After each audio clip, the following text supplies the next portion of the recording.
Thirdly, we come to this area of the mind. The Bible refers often to us as the mind of the individual. Now, when we consider the mind, our mind is more than just our brain. The mind is the center of our intellect. Our actions are primarily controlled by our brain, and perhaps you've seen various diagrams of the various lobes of the brain and people describing it as though it's some kind of a super computer. It's much more complex than that, and I won't go into the detail in these studies, but we are just discovering some of the functions of this incredibly complex organ which can repair itself, can do all kinds of things, called the brain. It's been said that the brain is like a committee of experts because the brain generally operates on three levels. One is the subconscious. That is the aspect of automatic control. There are things that take place in your life which are and in your mind which are automatic. You cannot start them nor stop them. There is the unconscious. Those are the things which are pre-planned actions. And there are the things which are done consciously. Oftentimes people use wrong terms when they speak of that which they do not consciously. And they say, I subconsciously was thinking the other day. Well, that's impossible. The very nature of the word subconscious means it's below your ability to understand what's happening. What they should be saying is unconsciously, or in a sense of not really pondering it, but just sort of wondering at it. Let's take those in a little more detail. The subconscious mind, that which is the automatic control of man. This is what I'll refer to as the hardwired part of the brain. It works with the autonomic nervous system, and it controls the automatic functions like heart rate, digestion, respiration rate, salivation, perspiration, maintaining homeostasis in the body, and so on and so forth. It's those things which you, through no amount of effort on yourself, can think your way into. I think I should start, I better have that heart beat. I didn't think about that a few minutes ago. I better have that thing get going. So and your brain is doing that. It's working with the ANS to take care of the automatic functions in the body. When we refer to the unconscious mind, it manages over 90% of our everyday function. The huge majority of human everyday life is automatic in that sense, but it is pre-programmed. Everyone in this room had a period in your life when you did not know that you had legs and hands and limbs. But your cognitive mind taught you what you had. You then learned how to crawl, you then learned how to walk, and then you learned how to run, and you learned how to do lots of things. That is the programming from the conscious mind to the unconscious, so now you don't think about it. When you go for a walk now, you're not thinking like you did when you were first trying to walk. As with any acquired skill. You see, we don't need to switch on our consciousness to pick up a cup of coffee from the table while we keep on reading the morning paper, while we keep on listening to a song on the radio. We can do those things, and we do them automatically. And it's frightening sometimes how much we do automatically. And this is the area, by the way, when we get to session 2, that we need to look in more detail at, because we can be putting in our life unconscious reactions to things which we have programmed there. It's in this unconscious sense where we experience the illusion of multitasking. And you want to see some interesting studies that have been done recently on the illusion of multitasking. You can just do a Google search on that on the internet, and man is beginning to understand that he really cannot walk and chew gum at the same time. It's an illusion to think that we can do things at the same time. Our mind needs to parse into separate actions one after another. Now, it's done very fast so that it has the appearance to you in latency as if you're doing it in parallel. But the mind actually needs to be very focused.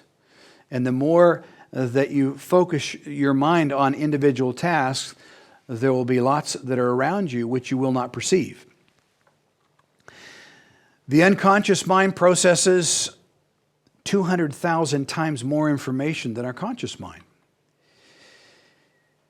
It has memory only, partially imprinted by our conscious mind through cognitive processing and practices. In other words, it's a kind of neural imprinting that takes place. This is how the mind works. It is imprinted somewhat by our genetic makeup, by our sensory input, by our cognitive processing, by subliminal impressions, and also spiritual influences, that which we are impressed by, which are not something that we bring in from a cognitive process, but rather is placed upon us. We can become aware of things which are outside of our direct influence. The conscious mind has to make decisions on what we will focus on and contemplate, while the unconscious mind takes care of everything else. And so when we come down to our conscious mind is the thing that actually has a very narrow field of view. That's why the Bible will tell us that we need to be careful what we focus our mind on, because it will imprint the automatic responses in our unconscious. Now, this isn't secular psychology here. This is what the Bible tells us about putting off the old man and putting on the new. This is the process of having our minds renewed. You see, our conscious mind is fed by sensory devices which can be fooled. Our eyes, our ears, our sense of smell, our sense of touch. Our conscious mind is fed by our memory, which sadly can be flawed. You know, the older I get, the faster I ran as a boy. Because that's what we do. We remember things, but as things become more and more distant, they do morph. We hate it when people come along and say, "Wow, Granddad, you said that fish was this big." Well, I saw a picture and it was only that big, and it seemed bigger, but maybe because my hands were small and it seemed bigger to me. Or that tree that I climbed, seemed a lot bigger. Well, I was only half the height that I am now. So memory can be flawed. And of course, imagination plays in here. It's a unique facet of the mind of man, which psychologists and sociologists really wonder at. You see, if we were really a product of evolution, what would be the point of imagination? But the problem with imagination, it's an attribute in likeness of God. It's a creativity that God has given man in a lesser fashion to himself, but there's a danger to it. Imagination can be inventive, and it can lead you into pseudo experiences and virtual experiences, which can be very deceptive. These perceptions form the building blocks of the world we navigate through in this giant simulation we call reality. And we won't go into that now, but if you're familiar with Chuck Missler's work, you know that he constantly tells us that in the boundaries of reality that we're in, we're just seeing a three-dimensional spatial, fourth dimension of time world, but within the whole space-time continuum. There's more out there because of the observations of quantum physics to know that there's more there than what we can see. And so the way in which we navigate is through our perception of the world around us. Now, when we consider the mind, Romans chapter 12, verse 2 tells us, "Do not be conformed to this world, but be transformed by the renewing of your mind, that you may prove what is that good and acceptable and perfect will of God." How important it is. The key factor here in responding to the world around us is to pay attention on what we pay attention to. That's key. We devote ourselves to things which ultimately are meaningless, or worse, they work against the plans and purposes of God in our life, because we are focused on that which is of the world. And as a result, It's a waste of time and energy.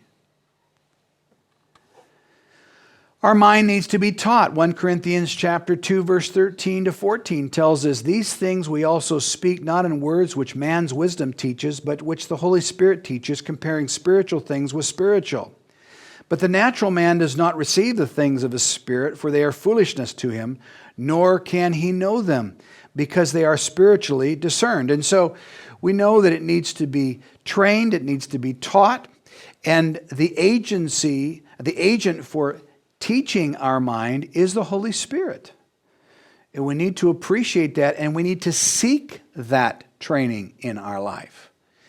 If you were wanting to compete in some kind of an athletic event, and you knew that to be competitive, you needed to not only apply yourself, but you needed to bring someone in to close confidence with you who could train you. Now, if in that event, they were a gold medal winner at the Olympics, and they had proved themselves time after time that they really understood that particular sporting event, you would seek them, because they would be the right place to go to find out what are all the aspects so that I can perform at my best. What's astonishing to me is God lays before us His Word. And He gives us the ability through the Holy Spirit to not just see words on paper, but insight into spiritual truth, which will transform our mind. And yet I'm astonished how many people, when they want to see themselves grow in some spiritual way, go get some book written by some other guy, rather than just start reading the Bible. Don't read books about the Bible. They're okay if you've got lots of extra time. But read the Bible. Study the Bible. See what the Bible has to say. You'll be astonished. God might even talk to you. He might even begin to impart to you and implant in you that which only He can deliver. In the same way in which, someone who really knew a sport really could give you some insight. We're talking about the one that not only created all mankind, specifically created you. He knows your capacities. He knows your capabilities. He is the best one to mentor you.